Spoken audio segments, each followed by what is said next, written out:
Hello everyone, today I am looking at The Void. This is a really interesting game, and as I understand it's done by Icepick Lodge, who are the same people who made Pathologic, if I'm not mistaken. That might just be the publisher, I'm not sure. But in any case, The Void. It is a very interesting game. I remember I actually first played it at a friend's house just on a whim, since he owned like 5,000 Steam games, and it was the one game that we picked out and we decided to play, and it was the most esoteric weird ass cool thing we experienced, and I experienced, at least for a PC game. And The Void is probably, definitely the strangest PC game I've ever played. And so the gist of The Void is essentially you wake up in this void, in this space, and there is this woman made of light, and she basically gives you this power to put light and color back into the world. You move between these nodes, and you basically get different styles of color,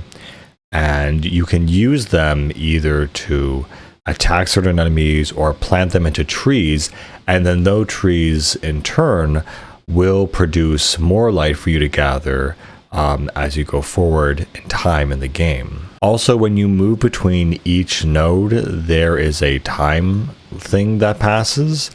And so at the end of when the time counts down, a new cycle begins, in which everything is kind of not exactly reset, but there's new enemies, new things, and the next chapter is kind of unlocked. Again, this is a very weird game and a kind of a hard game to learn. You basically move through each environment, gathering a series of colors, which are plants, and then you decide where to invest those colors in the world and into what trees per se and other kind of investments that you can put them into. Again, it's a very weird abstract game, and you have these kind of women, female characters who are maybe sprites or sages or something, and they exist in these groves, in these strange, wooden houses or inside these shacks, and they essentially are the only sentient beings around, and they're able to essentially give you guidance and direction on what you have to do. And so basically you put color back into the world, and you begin pleasing, these characters. What becomes a big issue is that by roughly the second cycle, or even before that, enemies will start spawning into the locations where you've planted this color, and of course you need to use color to fight the enemies. So I've restarted this game twice, maybe 3 times technically, because of my one trial run, and I cannot figure out how to beat this game.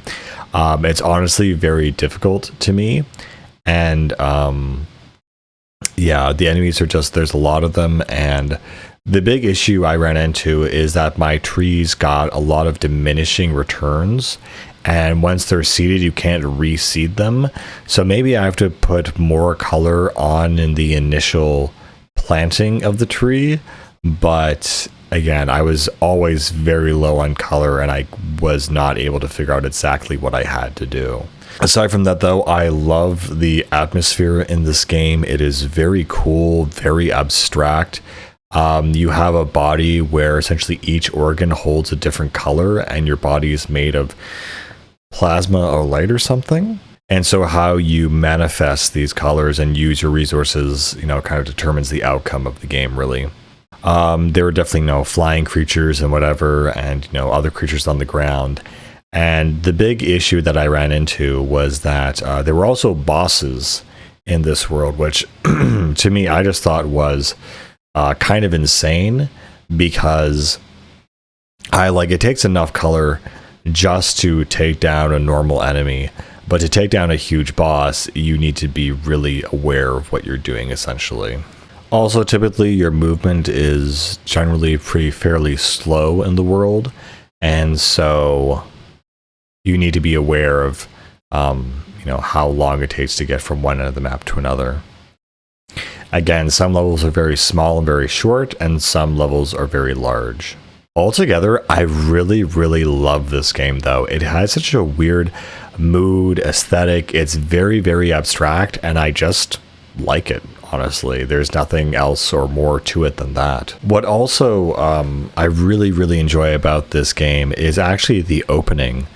The opening to this game is actually a poem by a sort of Renaissance Portuguese poet, I think, or Spanish. And it's about how essentially the world will turn but never change. And it's about the seasons passing and life. And this whole game is just very, very philosophical in its feeling. Of course, I should have mentioned that with each plant that you do, there are different patterns that you can draw with your color. Similar actually to Okami. Again, you can waste color and, be careful of what you draw. But either way, it's a very, very interesting experience and a very, very interesting game. And part of it is also refilling your own color in your own body to make sure you do not perish. And usually on the world map, it'll tell you exactly which nodes are generating which colors. And the bosses in this game are also extremely abstract. They're filled with a lot of weird humanoid shapes, but they're all sort of dismembered. Another thing I really love about this game is also the music. When you get to some of the groves and meet some of the sprites, the music for these areas is really, really ethereal, and I really, really like it. It's very cool.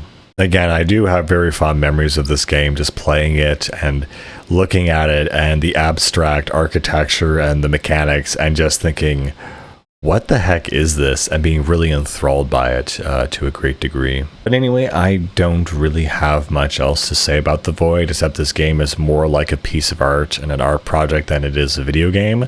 And I just find it really, really cool, and I really dig its vibe. Anyway, guys, that's pretty much it. I'll catch you later. Bye.